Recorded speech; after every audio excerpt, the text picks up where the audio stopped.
สบายดีท่านผู้ชมปัจจุบันนี้ทีมงานข่าวโทรภาพกองทัพประชาชนลาวของเฮาก็อยู่ที่กองกวดกู้ระเบิดเพื่อมนุษยธรรมกองทัพ58ซึ่งก็แม่นกลุ่มกองหนึ่งที่นะครับการสร้างตั้งขึ้นจากขันถึงเพื่อปฏิบัติหน้าที่โฆษณาผลหายของระเบิดที่บ่ทันแตกและการสำรวจกวดกู้ทำลายระเบิดที่บ่ทันแตกที่ยังตกค้างอยู่สาธารณรัฐประชาธิปไตยประชาชนลาวเฮ็ดหน้าที่ปกปักรักษาและสร้างสรรค์พัฒนาประเทศชาติตามแนวทางของพรรครัฐโดยเฉพาะแม่นปฏิบัติตาม4หน้าที่ใหญ่สรุปแผนงานของกระทรวงป้องกันประเทศวางออกและมื้อนี้ก็เป็นมื้อหนึ่งที่มีความหมายความสำคัญนั่นก็แม่นวันสร้างตั้งกองกวดกู้ระเบิดเพื่อมนุษยธรรมกองทัพ58ครบรอบ12 ปีในวันที่2 พฤษภาคม 2025นี้กองกวดกู้ระเบิดเพื่อมนุษยธรรมกองทัพ58ได้ระลึกหวนคืนมูลเสื้อวันสร้างตั้งกองกวดกู้ระเบิด58ครบรอบ12 ปี3 พฤษภาคม 2013 3 พฤษภาคม 2025โดยการเป็นประธานของสหายพันเอกบุญสดอินทรีนาหองหัวหน้ากรมสั่งแสงกรมใหญ่เสนาธิการกองทัพ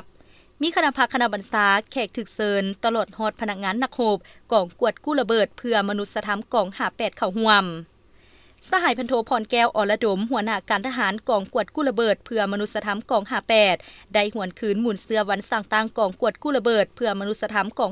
58เพื่อปฏิบัติหน้าที่โฆษณาผลหายของระเบิดบ่ทันแตกการสำรวจกวดกู้และทำลายระเบิดบ่ทันแตกที่ตกค้างในสมัยสงครามอยู่สาธารณรัฐประชาธิปไตยประชาชนลาวกองกวดกู้ระเบิด58แม่นกองที่แยกออกจากกองห้อยที่1ของกองพันสั่งแสงสู่หบ579กองดังกล่าวใส่ชื่อว่ากองกวดกู้ระเบิด58ตัวเลขหมาย58แม่นหมายถึงเลขลำดับของกองห้อยเอกราชที่ขึ้นกับระบบสั่งแสงกรมใหญ่เสนาธิการกองทัพการประกอบอุปกรณ์พาหนะเทคนิควิชาเฉพาะต่างๆแม่นครบถ้วนตามมาตรฐานแห่งชาติว่าด้วยการแก้ไขปัญหาระเบิดบ่ทันแตกที่ตกค้างและสามารถเคลื่อนไหวเฮ็ดหน้าที่วิชาเฉพาะตามคำสั่งของขันเทิงในทุกสภาพการกรมกองดังกล่าวได้เลือกเฟ้นเอาพนักงานนักรบในกรมกองผู้ที่มีผลงานดีเด่นมีความตั้งหน้าปฏิบัติหน้าที่ไปหำเฮียนยกระดับวิชาเฉพาะขั้นต่างๆทั้งภายในและต่างประเทศ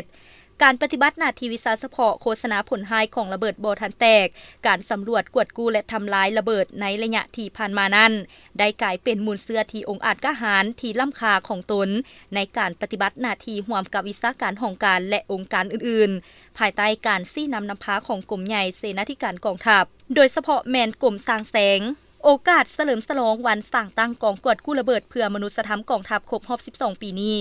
พนักงานนักรบในทั่วกรมกองขอแสดงความรู้บุญคุณอย่างลึกซึ้งต่อการนำพรรครัฐที่ได้ก่อตั้งและศึกษาอบรมให้พนักงานวิชาการวิชาเฉพาะเวียกงานการแก้ไขปัญหาระเบิดบ่ทันแตกที่ตกค้างก็คือการประกอบวัตถุอุปกรณ์พาหนะเทคนิคตามหน้าที่เวียกงานอย่างเป็นระบบครบถ้วนเจ้าเฉพาะที่ผ่านมานี้ภายหลังที่พวกเราได้รับการสั่งตั้งขึ้นของพวกเราก็ได้เฮ็ดหน้าที่ตามการมุ่งหมายของภาครัฐคันถึงก็คือกระทรวงป้องกันประเทศเป็นต้นแม่นการสำรวจ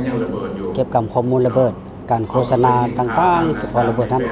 ดังนั้นมันเรียกพวกเราที่จะตั้งปฏิบัติปัญหาที่คนเด่นก็มูที่สุดมันการจะตั้งปฏิบัติเวียงงานภาคสนามของพวกเรานี้ถือว่ามีความปลอดภัย 100% นะและก็สามารถรักษาได้ทางด้านจำนวนคนในการจะตั้งปฏิบัติอยู่หันอันนี้มันเป็นเวียงงานที่พวกเราภาคภูมิใจที่สุดต่อพนักงานวิชาการที่ได้รับการแต่งตั้งเฮ็ดหน้าที่อันที่2แล้วมันพวกเราได้เคลื่อนไหวร่วมกับเพื่อนรัสเซียในการแก้ไขปัญหาระเบิดร่วม2ฝ่ายเริ่มแต่ปี 2018 ฮอดปี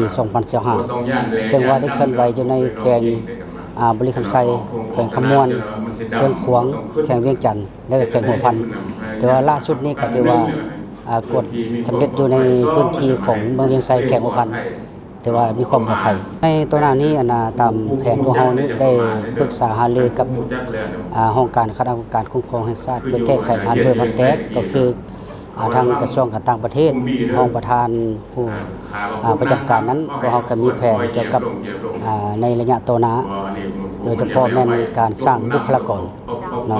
การฝึกอบรมทางด้านวิชาการให้แก่บุคลากรของเรานอกจากนั้นก็เว้าเรื่องการเรียนงานโฆษณาให้ลงโทษถึงกับคณะกรรมการถิ่นก็คือน้องน้อยนักเรียนที่อยู่บนโรงเรียนต่างๆตัวนี้มันสำคัญที่สุดเพราะว่าเด็กน้อยนักเรียนเขาเจ้าบ่ฮู้หยังภายหลังพวกเราคนมีแผนเกี่ยวกับโฆษณาผลหายของระเบิดเขาเจ้าจะเห็นได้ปัญหาเรื่องระเบิดแล้วเขาเจ้าก็บ่ไปจับไปบ่าย เนาะอันที่2ก็เรื่องการสำรวจเอาข้อมูลแล้วก็พื้นที่ที่มีความเสี่ยงหั่นเพื่อกำหนดการกดกู้ให้พื้นที่ให้แก่พ่อแม่ประชาชนให้มีความปลอดภัยหั่นเพราะเราจะได้เวียงงานการกดกู้หั่นหน้าที่3อันนี้ก็เว้าเรื่องเวียงงานการทำลายฉุกเฉินภายหลังที่ประชาชนพบเห็นระเบิดรายงานมาหาทางเมืองรายงานมาหาทางแขวงจะรายงานหาห้องการคณะกรรมการคุ้มครองและพวกเราจะได้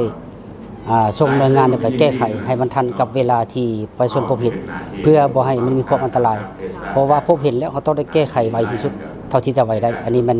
เรียกจุดชุมของเราแท้ๆ เพราะว่าระยะผ่านมาเนาะก่อนที่เขาจะ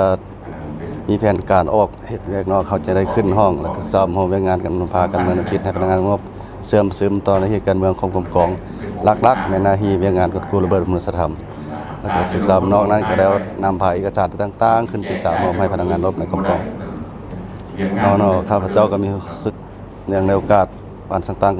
กองกู้ระเบิดมนุษยธรรมกองทัพครบรอบ12 ปีข้าพเจ้าก็รู้สึกมีความภาคภูมิใจเกียรติอย่างสูงแล้วก็ส่งเสริมผลงานที่น้องง่ายบ่ได้เนาะท้ายนี้ก็ขออวยพรด้วยการนำภาครัฐจงชัดเข้มแข็งมีพลังไม้สมบูรณ์แล้วก็ตลอดพลังงานนักรบในโลกกำกองมีสุขภาพเข้มแข็งและเฮ็ดสำเร็จหน้าที่ขอขอบใจเจ้าข้าพเจ้าพันโทไสพรอภัยราชห้องหัวหน้าวิชาการรับผิดชอบยังงานฐานข้อมูลเลยกันเก็บประกันทางด้านวัตถุอุปกรณ์ตลอดระยะ12 ปีที่กองกดกู้ระเบิด58เพื่อมนุษยธรรมกองทัพได้สร้างตั้งขึ้นมาแล้วกองเขาก็ได้เคลื่อนไหวเฮ็ดหน้าที่อยู่หลายๆแขวงเนาะภายหลังที่ทำการกดกู้หรือได้วัตถุระเบิดมาแล้วที่เฮาก็จะถ้าว่าลูกใดที่มีความปลอดภัยที่เฮาก็จะเอาเก็บคืนมาเพื่อมาอนามัยแล้วเอาเข้าสางหรือว่าห่อพิพิธภัณฑ์ของกรมกองเพื่อรักษาไว้เพื่อเป็นข้อมูลหรือว่าเป็นวัตถุที่เราต้องได้ค้นคว้าศึกษาเรียนงานอบรมแอบประจำปีส่วนวัตถุอุปกรณ์ที่กำมาจากภาคสนามเป็นเครื่องมืออุปกรณ์รับใช้อยู่ภาคสนามเอามาแล้วจะได้เก็บเมียนหลังจากบรบัตรภาษีแล้วตามหลักการแล้วก็เอาเข้าหีบเข้าถงแล้วก็เอาเข้าสางเมียนตามระเบียบเนาะทุกสิ่งทุกอย่างมันเฮ็ดตามขั้นตอนแล้วก็ตามหลักการที่ได้เรียนมาตามศูนย์ฝึกแห่งชาติที่ได้กำหนดออกแต่เราจะถือเอาระเบียบและหลักการเป็นอันที่หนึ่งเนาะหลังการรักษาอุปกรณ์อันนั้นเป็นเรียกหลักๆของทางด้านวิชาการที่เราต้องได้เฮ็ดและได้กวดเช็คทุกๆเทื่อ ท่านผู้ชมตลอดระยะที่ผ่านมากองกวดกู้ระเบิดเพื่อมนุษยธรรมกองทัพ58แม่นได้รับการซี้นำพาอย่างใกล้ชิดติดแท้จากคณะพักคณะบรรษาจึงเฮ็ดให้กลุ่มกองได้รับการเติบใหญ่เข้มแข็งขึ้นเป็นก้าวๆและเฮ็ดสำเร็จหน้าที่ที่ภาครัฐและประชาชนมอบหมายให้และที่ผ่านไปนั้นก็แม่นภาพบรรยากาศพิธีหวนคืนหมุนเสื้อวันสร้างตั้งกองกวดกู้ระเบิดเพื่อมนุษยธรรมกองทัพ58ครบรอบ12 ปีคือวันที่3 พฤษภาคม 2013 3 พฤษภาคม 2025ซึ่งก็เต็มไปด้วยเนื้อในความหมายความสำคัญอันลึกซึ้งมีนาไซไทยภาพบุภาวันอินทวงศ์รายงาน